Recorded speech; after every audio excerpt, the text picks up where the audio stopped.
Music fans, welcome back. It is harmless little Dave, the real music observer, just observing real music in real time for real people just like you. Alright, so, of all the things you could get Steve Perry for his birthday, if you missed my earlier video and the thousands of tweets and well wishes, today happens to be Steve Perry's 70th birthday. Okay? Big number for Perry.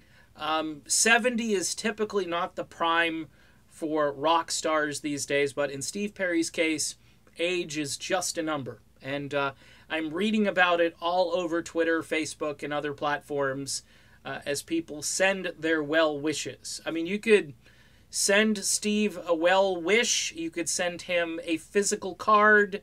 There are all kinds of gifts and trinkets that Steve Perry might like, but I can tell you, I think the gift that Steve Perry wants most, and he's wanted it pretty much every birthday since maybe after joining Journey, and that is the gift of privacy. Yeah. You know, Eddie Trunk did this video not too long ago, and it was kind of viral. Rock stars don't want to meet you, all right? I'm going to put Steve Perry in this category.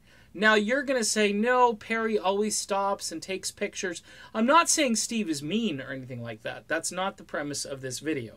I know I'll be accused of that later, regardless of what I say going forward, because certain fans want to think Steve Perry is a superhero. But we've learned a lot about Steve Perry, and Steve Perry is more like you and I. He's fragile. He's been hurt. Death has pursued Steve Perry a lot, whether it's back with his guitarist or bass player in his first band who got killed in a car wreck, his mother, and then, of course, Kelly, and just certain things along the way. Steve Perry has not had a easy connect the dots to the next good thing life that some of us have enjoyed. But some of us have faced all kinds of adversity and tragedy. And somewhere along the line, Steve Perry especially got tired of the limelight. Now, I think what he did during his second solo album is he gave that spotlight, that touring thing, one more shot. And between the album not doing as well as it could have, the music industry obviously turning in a different direction at that time, and Perry, not that he didn't fit, because I think if you listen to some of the music on that album, he was trying to really fit into the time and be a little more progressive in the way he wrote songs. But it was no matter. At that point, I think Perry realized that, the limelight, as John Lennon, watching the wheels, I always think of, that was his character at that point. He wanted just to step back.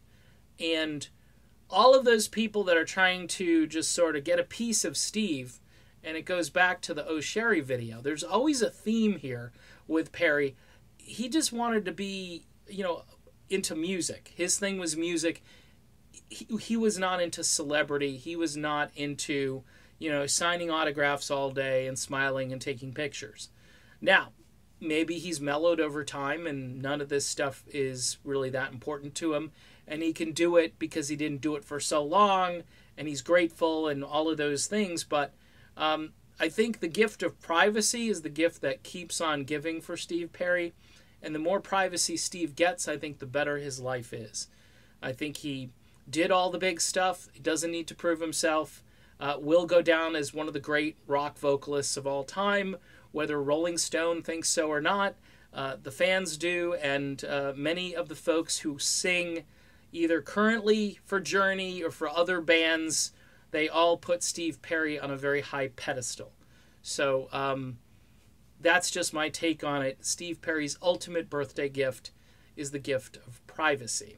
All right, done with this video. Be back soon. See you then.